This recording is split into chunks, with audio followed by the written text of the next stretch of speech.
ओम।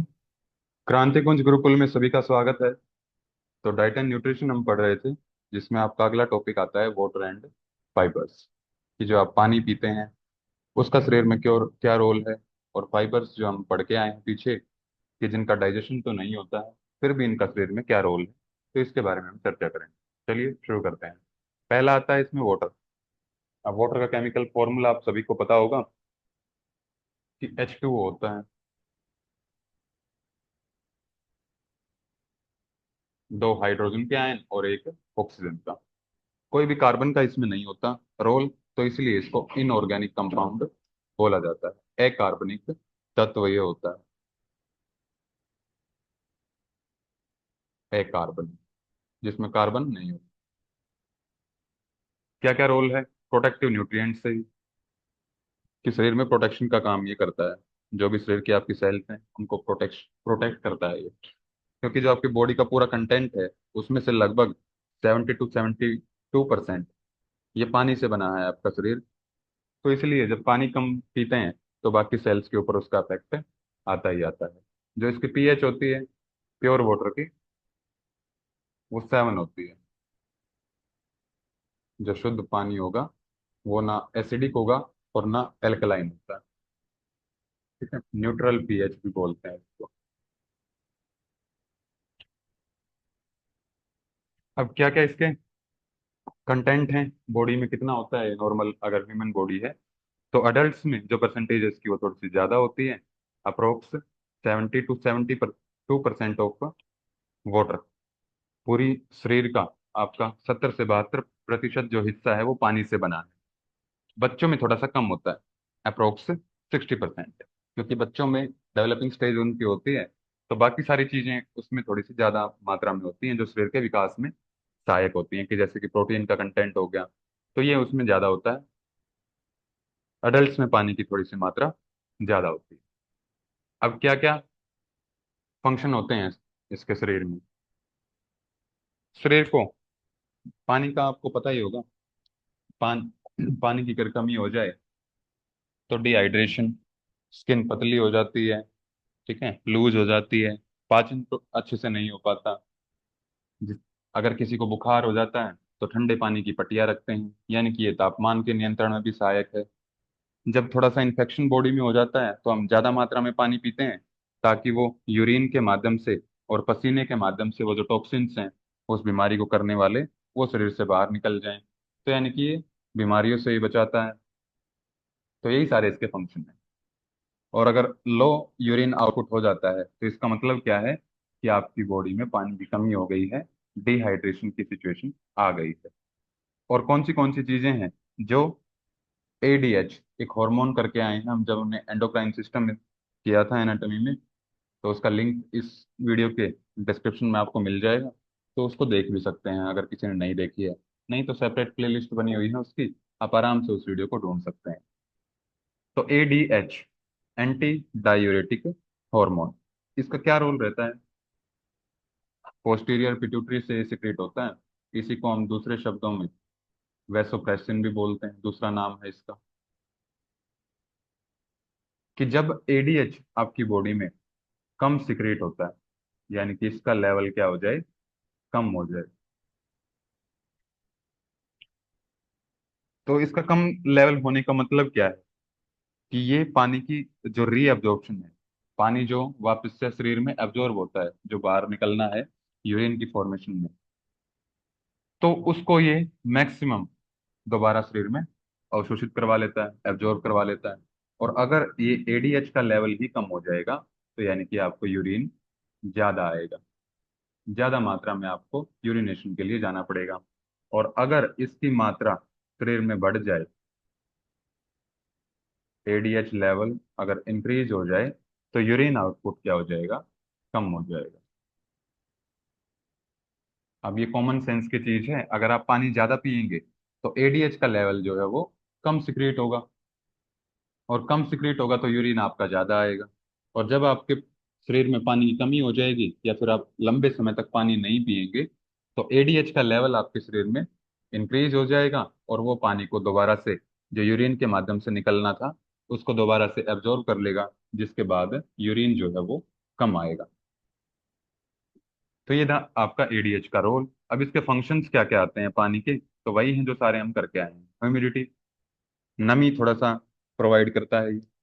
Blood की formation करता है, क्योंकि हम पढ़ के आए हैं कार्डियोवैस्कुलर सिस्टम में जब हमने ब्लड किया था कि प्लाज्मा में लगभग 90% से अबव जो है वो पानी ही प्रेजेंट होता है। तो यानी कि ब्लड की फॉर्मेशन में हेल्प करता है, पाचन में मदद करता है ये, बॉडी टेम्परेचर को रेगुलेट करता है, शरीर के तापमान को नियंत्रित करता है, reduce toxicity of the body, जितना ज्यादा आप पानी पिएंगे तो वो टॉक्सिन्स जो हैं वो पानी के साथ मिलके यूरिन के माध्यम से बाहर निकल जाते हैं।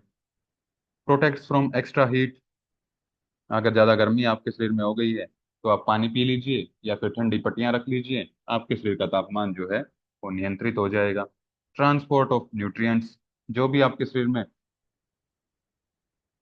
चीजें एब्जॉर्ब होती हैं, आपने खाना खाया उसका पाचन हुआ, उससे आपको न्यूट्रिएंट्स मिले, तो वो न्यूट्रिएंट्स का ट्रांसपोर्ट ब्लड के माध्यम से ही होता है। ब्लड में भी जो प्लाज्मा है उसमें घुल के वो न्यूट्रिएंट्स अलग अलग सेल्स तक ट्रेवल करते हैं। तो transport of nutrients. Acts as solvent. Solvent क्या होते हैं कि जैसे मान लिया आप शिकंजी बनाते हो, तो शिकंजी में पानी लेते हो, उसमें नमक और कुछ मीठा नींबू डालते हो, तो ये जब ज्यादा मात्रा में प्रेजेंट है पानी, इसको हम सोलवेंट बोलते हैं। यानी कि जो घुलने वाली चीजें हैं वो इसमें आके घुल जाएंगी, तो सोलवेंट की तरह ये काम करेगा। और एक्ट्स एज ल्यूब्रिकेंट, चिकनाई ये प्रोवाइड करता है शरीर को।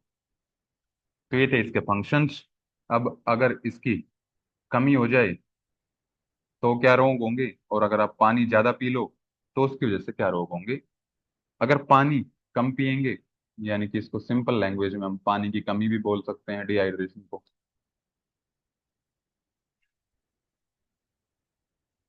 जब हम पानी पिए ही ना तो वो डिहाइड्रेशन की सिचुएशन आ जाएगी। और ये हम पीछे करके आए हैं कि जब पानी की कमी हो जाएगी तो जो एडीएच का लेवल है वो इंक्रीज हो जाएगा और यूरिन जो है वो कम आएगा। तो insufficient amount of water for normal bodily requirements, कि जितने आपके शरीर को सामान्य रूप से जरूरत पड़ती है पानी की, अगर वो पर्याप्त मात्रा आपके शरीर को ना मिले तो उसको हम डिहाइड्रेशन बोलते हैं। क्या क्या सिम्टम्स हैं, क्या क्या वो लक्षण हैं जिसके माध्यम से आपको पता चले कि आपके शरीर में पानी की कमी है कि नहीं है। पहला है लो यूरिन आउटपुट, बाथरूम कम आए, यूरिनेशन के लिए आपको कम जाना पड़े।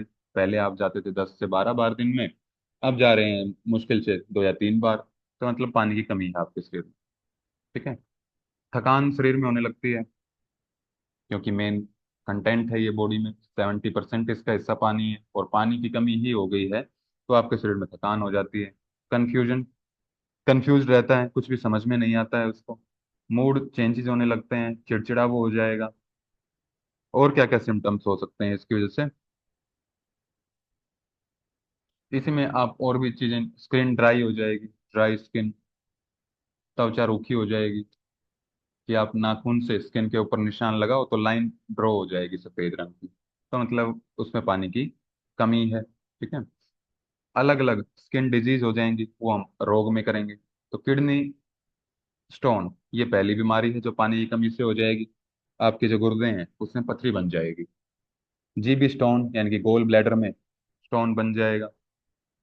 कब्ज हो जाएगी पानी कम पिएंगे तो। और यूरिनरी ट्रैक्ट इन्फेक्शन, बाथरूम में जलन, बाथरूम बार बार आना, वहां पर ईचिंग होना प्राइवेट पार्ट्स में, तो ये सारे पानी की कमी से रोग हो जाते हैं। और जैसे ही आप पानी की अमाउंट बढ़ा देते हैं, पानी ज्यादा पीते हैं, तो ये सारी चीजें आपकी ठीक हो जाती हैं। और अगर पानी की शरीर में कमी हो गई है तो मैनेजमेंट क्या है, उपाय क्या है इसको ठीक करने का। पानी ज्यादा पीजिए, सिंपल। ठीक है। पानी भी कैसा, उसमें आपके पर्याप्त मात्रा में सोल्यूट्स और मिनरल्स होने चाहिए, जो कि प्रेजेंट होता है ओआरएस में, ओरल रिहाइड्रेशन सॉल्यूशन जिसको बोलते हैं। ठीक है। जब लूज मोशन हो जाते हैं, दस्त लग जाते हैं किसी को, तो ओआरएस ही उसको देते हैं, क्योंकि पानी की कमी हो जाती है उसमें शरीर में, और ये जो है उसकी आपूर्ति पानी की भी करता है, और जो इलेक्ट्रोलाइट इम्बैलेंस हो जाता है तो उसकी आपूर्ति भी ये ओआरएस कर देता है। तो ये था आपका डिहाइड्रेशन, जब आप पानी कम पीते हैं। तो ये हिंदी में है, इसको भी देख सकते हैं। अब अगर पानी ज्यादा पीते हैं तो उसको हम बोलते हैं वाटर टॉक्सिसिटी। पानी ऐसा नहीं कि आप पूरे दिन में पहले 2 लीटर पानी पीते थे या फिर 1 लीटर पानी ही पी पाते थे, और अब आप पूरे दिन में 4 से 5 लीटर पानी पी रहे हैं, तो वो वाटर टॉक्सिसिटी आपके शरीर में कर देगा। ऐसा नहीं है। ठीक है। कब करेगा वाटर टॉक्सिसिटी? जब आप एक लिमिटेड टाइम में, कि थोड़े से टाइम में आप ज्यादा पानी पी लें, ठीक है, तब वो वाटर टॉक्सिसिटी करता है। ठीक है। कंडीशन ये रेयर है, क्योंकि जितना पानी आप ज्यादा पिएंगे तो यूरिन के माध्यम से वो बाहर निकल जाता है। तो यानी कि कभी कभी ही देखी जाती है, ये बहुत रेयर कंडीशन। तो large amount of water taken in A short time period, कि थोड़े टाइम में आप ज्यादा पानी पी लें, तब ये कंडीशन कभी कभी बन जाती है, हमेशा नहीं बनती। और ये रेयर कंडीशन है। ठीक है। सिम्टम्स क्या क्या हो जाएंगे जब वाटर टॉक्सिसिटी हो जाएगी? तो नोजिया, उल्टी जैसा आपको फील होगा। जैसे हम, आप इसमें एग्जाम्पल थोड़ा सा सोच सकते हो, जैसे कुंजल क्रिया करते हैं। कुंजल क्रिया में क्या करते हैं, एक साथ ही हम ज्यादा मात्रा में पानी थोड़े से टाइम में पी जाते हैं। उसमें क्या फील होता है आपको? जब तक आप अपनी दो बीच की उंगलियां ट्यूबुला पर टच नहीं करते हैं, तब तक आपको नोजिया फील रहता है कि अब उल्टी आने वाली है। ठीक है। तो वैसी फीलिंग होती है। मस्कुलर स्पाज्म, मांसपेशियां अकड़ने लगती हैं। कंफ्यूजन उसको रहता है।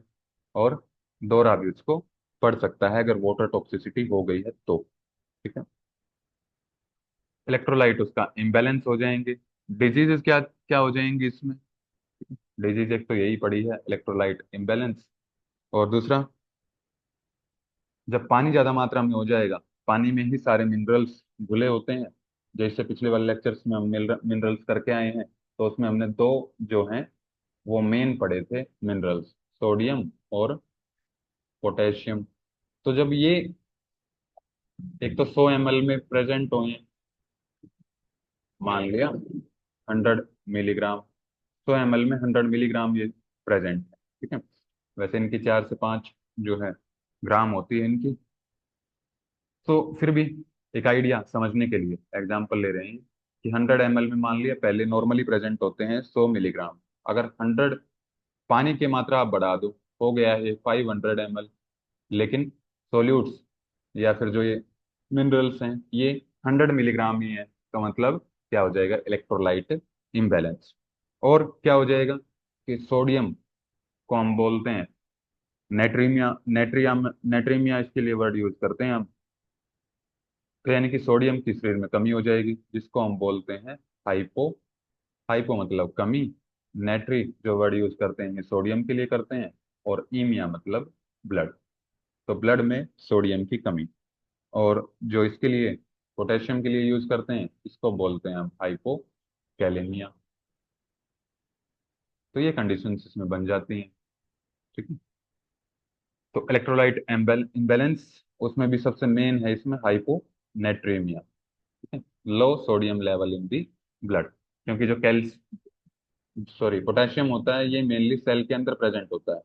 ठीक है। तो इसमें इस पे उतना फर्क नहीं पड़ता है, सोडियम पे ज्यादा फर्क पड़ता है क्योंकि सेल से बाहर प्रेजेंट होता है। तो ये थे आपके इसके डिजीजेस। ये हिंदी में है तो इसमें भी आप देख सकते हैं। अब पानी आपका कंप्लीट होता है, यानी कि वाटर का जो टॉपिक था आपका यहाँ पर कंप्लीट होता है। इसके बाद है फाइबर्स। अब ये हम पढ़ के आए हैं कि पाचन इनका नहीं होता, लेकिन फिर भी हम डाइट में लेते हैं कि फाइबरस डाइट होनी चाहिए। तो उनका रोल क्या है फिर? जैसे आपने सुना होगा, जो गेहूं का आटा है उसमें हम बोलते हैं कि चोकर साथ में लेना चाहिए। चोकर अगर को हम चोकर को छान देते हैं और उसकी रोटी बनाते हैं, तो उस गेहूं का भी पाचन सही शरीर में सही से नहीं होता है, वो कब्ज करता है। तो ये फाइबर्स का क्या रोल है कि जो भी आप डाइट लेते हो जिसमें ये फाइबर्स होते हैं, तो वो उसको आंतों में चिपकने नहीं देता। चिपकेगा नहीं तो आराम से उसका पाचन हो जाएगा, और जो बच जाएंगी पाचन में चीजें वो शरीर से बाहर निकल जाएंगी। तो यही इनका मेन काम होता है। ठीक है। और इसमें क्या क्या चीजें होती हैं जिसका पाचन नहीं होता? ये हम कार्बोहाइड्रेट के टाइम पे पढ़ के आए थे कि सेलुलोज, ये पॉलीसेकेराइड होता है। और ये शरीर में पाचन नहीं होता इसका। और फाइबर्स में मैक्सिमम सेलुलोज ही प्रेजेंट होता है। ठीक है। तो पहली चीज यही आती है कि कैन नॉट बी डाइजेस्टेड, पाचन इसका होगा नहीं। और क्या होगा इसमें? कंसिस्ट ऑफ इनडाइजेस्टिबल कार्बोहाइड्रेट, वो कार्बोहाइड्रेट जिसका पाचन नहीं होगा। और वो कार्बोहाइड्रेट कौन से हैं? तो वो हैं सेलुलोज। तो ये है आपका फाइबर का रोल। सोर्सेज क्या क्या है इसके, किन किन चीजों से आपको मिलता है? होल ग्रेन्स, साबुत अनाज अगर आप खाते हैं तो, ग्रीन लीफी वेजिटेबल्स, हरी पत्तेदार सब्जियां, पल्सेज दालें, और फलों में ये भरपूर मात्रा में जो फाइबर प्रेजेंट होता है। अब एक क्वेश्चन इसके ऊपर आया है आपका कि सबसे ज्यादा फाइबर किस में प्रेजेंट होता है? तो चोकर में सबसे ज्यादा फाइबर प्रेजेंट होता है। और अगर आपसे पूछ ले कि कितने प्रेजेंट होते हैं, गेहूं की हम बात कर रहे हैं यहाँ पर, आपके एग्जाम के लेवल के हिसाब से कितने इसमें प्रेजेंट होते हैं, तो ये आपसे नहीं पूछेगा, यही पूछेगा किस में ज्यादा होते हैं किस में कम होते हैं प्रेजेंट। तो थोड़ी सी फिर भी वैल्यू मैं आपको बता देता हूँ। इसमें होता है 44.0 लगभग। ठीक है। बाजरा में 20.3 प्रति 100 ग्राम में हम देखते हैं ये वैल्यू कि अगर 100 ग्राम आप कोई चीज खाते हैं तो उसमें आपको कितने फाइबर मिल जाते हैं। तो साबुत काला चना, उड़द में 19.5, उड़द में भी। और जो गेहूं का आटा होता है स्पेशली, जो बारीक आटा है उसकी हम बात कर रहे हैं यहाँ पर, जो चोकर के समेत है उसमें 44 प्रेजेंट होंगे। जो चोकर के बिना है गेहूं का आटा, उसमें 17.2, मूंग में 15.4, 14.3, ज्वार में, अरहर में 14, चावल में 8.3, पालक में 3.6, और इसमें हो जाते हैं 3.4। तो ये था आपका वाटर एंड फाइबर्स। तो अगर किसी को कोई भी डाउट है तो अपना कमेंट बॉक्स में कमेंट करके पूछ सकते हैं। अगले लेक्चर में उसको प्रयास करेंगे कि आपको उसका डाउट क्लियर कर दिया जाए। तो आज के लिए इतना ही रखेंगे, मिलते हैं अगले वीडियो में। तब तक के लिए सभी को ओम।